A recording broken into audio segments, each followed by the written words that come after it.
Okay, quick follow-up to that last one. The thing I just fucking gave up on the end there because I thought it would make a better isolated video, insular video by itself. And I'll post it in the morning maybe to give it a little bit of space between posting. But I want to talk about politesse. Politesse, the refined, nice words that we expect people in certain professions to use. Oh, don't you curse. Don't you say mean things. Oh, I like what he says, but I hate how he says it. And so I'm going to vote for the other guy. It's freaking moronic. It is ignorant. It is stupid. It is destroying the country. Okay? Politesse has no place in a crisis. Okay? And we're not in the crisis all the liberals want to pretend we're in. Okay? Trump is not a crisis.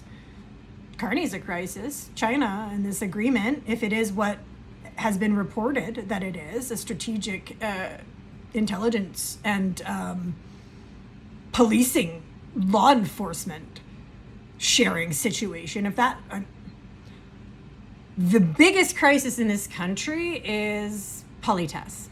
Because so I was talking in my last video, go watch it if you want to. It's part 2 of Disabled Canadian Conservative, or yeah, part 2.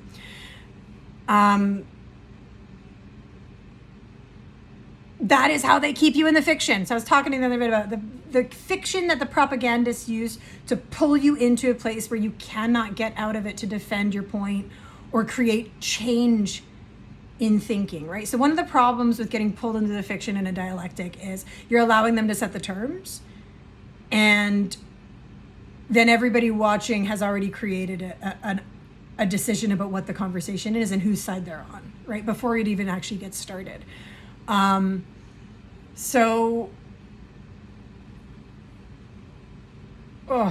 Politesse has to go, I guess is my point.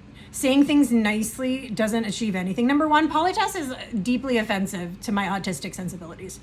The neurotypical world telling me what is and is not appropriate to say in any given situation because they presume and interpret intent as if I was them, as if my brain worked the way their brain worked, and therefore I must mean what they think I mean instead of what I actually said.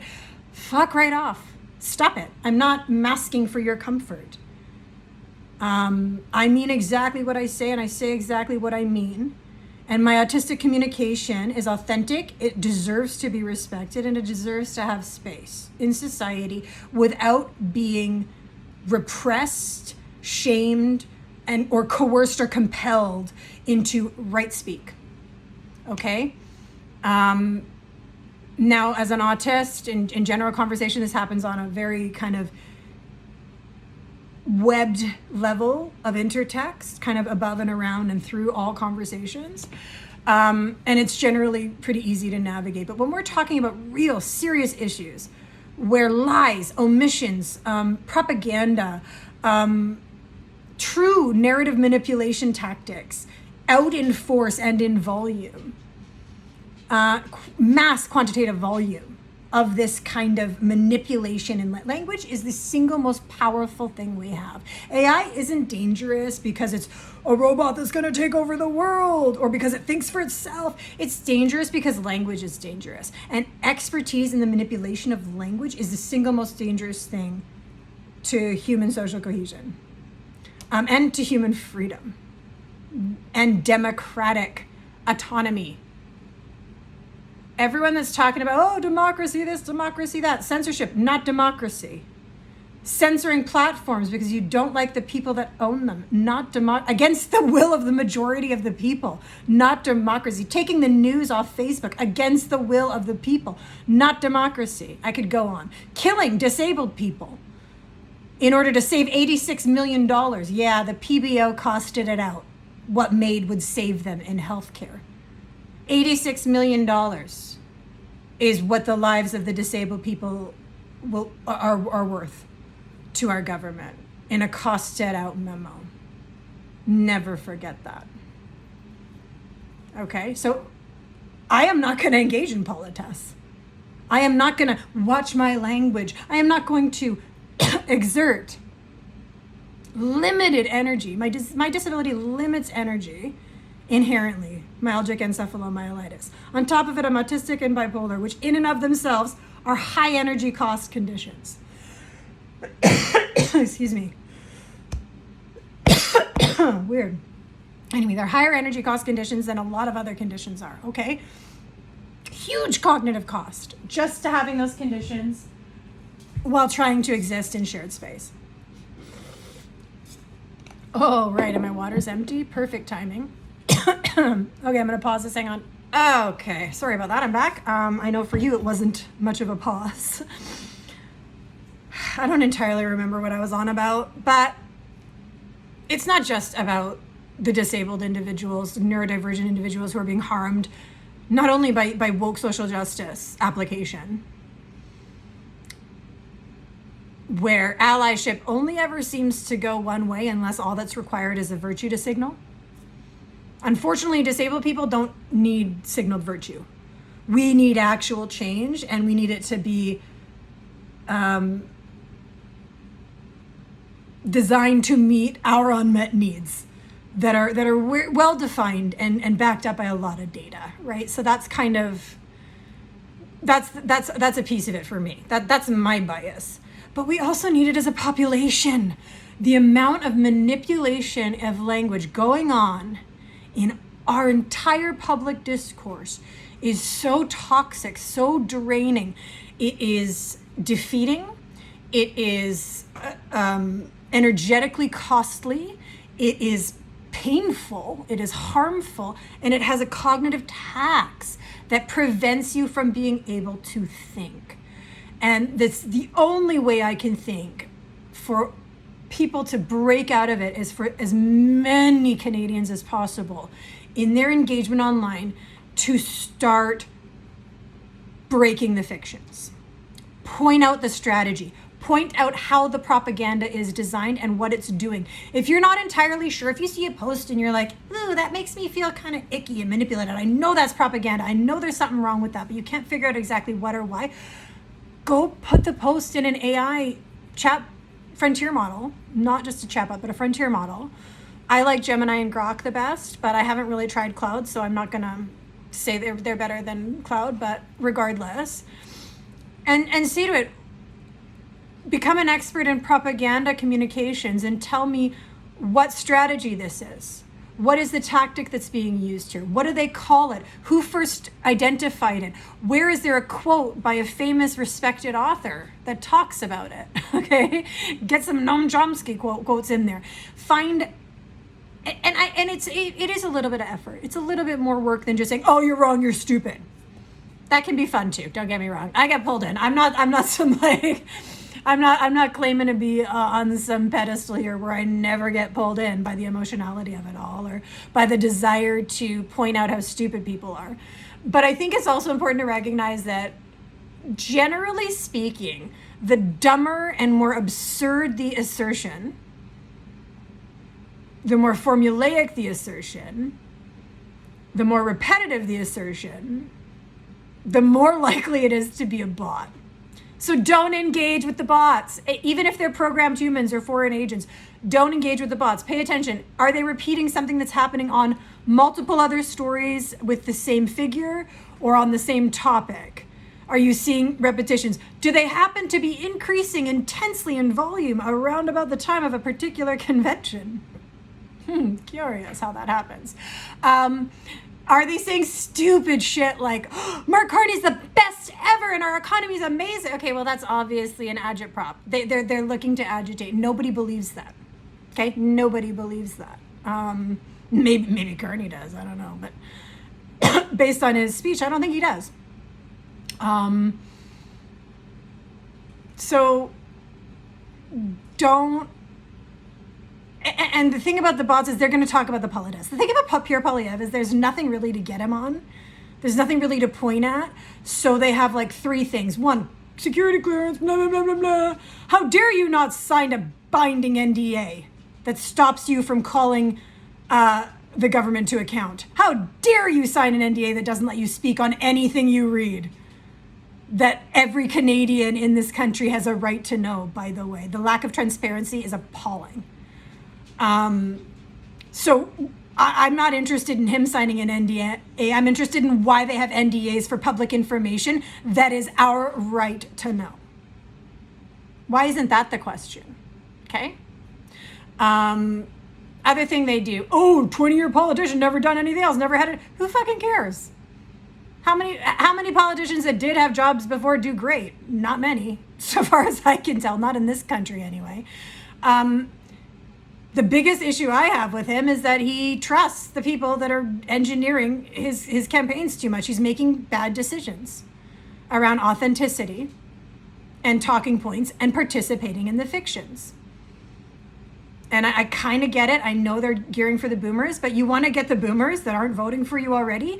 Compassion pivot. See video 2 if you're confused about that. Anyway, and the other thing they do is they malign his personality and character. You may have noticed that every feed on your YouTube or whatever was just awash with mainstream Canadian media talking about, he might not win. His leadership is in doubt. Do you think he'll make it through? It's gonna be close. Anybody that was a conservative, that's in the know, that isn't propagandized by our media, we weren't worried. I wasn't even worried for half a second. And by arguing with them, by commenting on those stories, by engaging with that, we all participated in the fiction, right? We all pretended that was a point worth arguing, but it never was and it never has been. And you're not gonna get the indoctrinated idiots by simply denying that a thing is what it is, or by pointing out, you can't even do it by pointing out the truth, frankly.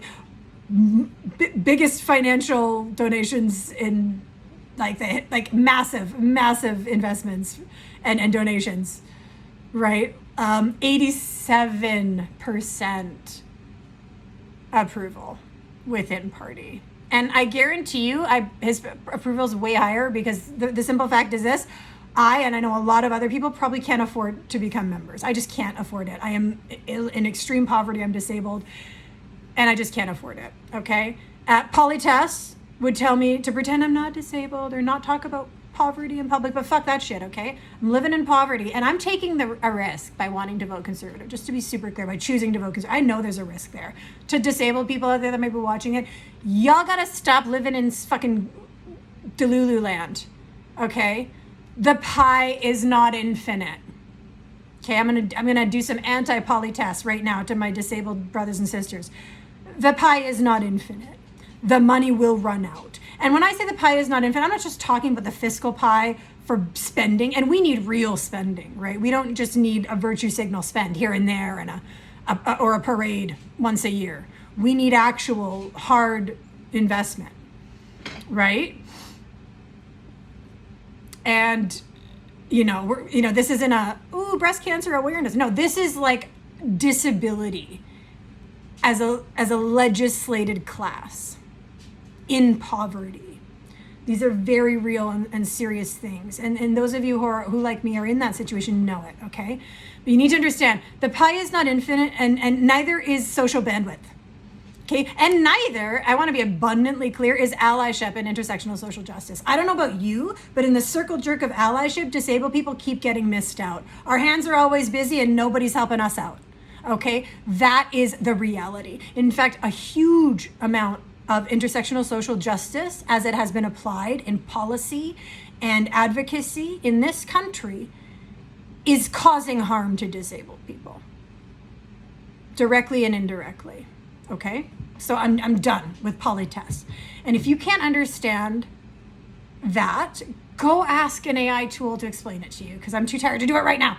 I will later. I will find a way to lay this out a little more clearly or make a bunch of more videos explaining it in as many ways as I can. But in the 10 years since virtue signal-based woke intersectional justice has had massive amounts of power in this country, in the highest echelons of our country, everywhere we look, DEI was installed. Did disabled lives get better or worse? They got worse. Nobody needs to look that up. We all know they got worse.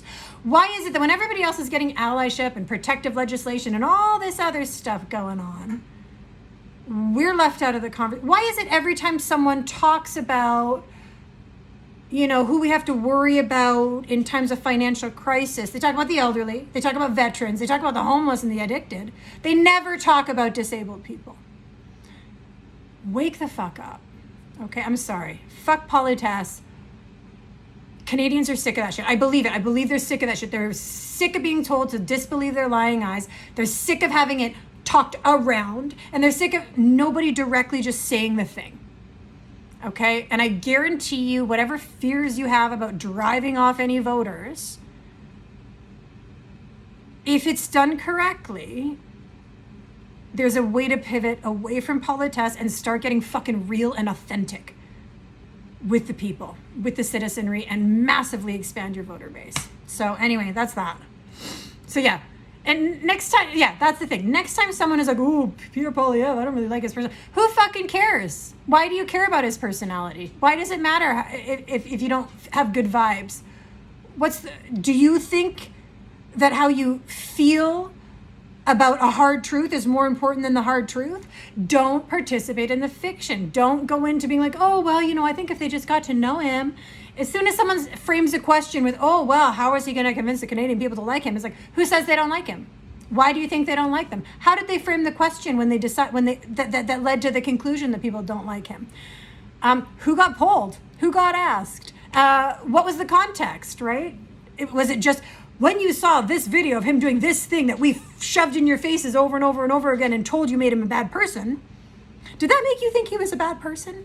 Totally different than, how do you feel after listening to X, Y, Z, B, J, and L of Pierre Poilievre talking in long-form interviews? What are you doing? Why are you whining? Did you lose something in there? You're going to have to wait. I need one more minute. Sorry. Right. Next time, like, as opposed to, after consuming everything I can in long-form interview of his policies, reading the policy, how do you feel about him now? Right? These are very different questions, and the framing dictates the conclusion. Don't be confused. Language is the most dangerous tool we have. And the only way out of the propaganda, especially with the censorship regime webbing around the propaganda and protecting it in a never-ending infinity loop of "fuck you, Canadians," you break out of it. You point out at it. You go meta. Anyway, whatever. That's it. Until next time.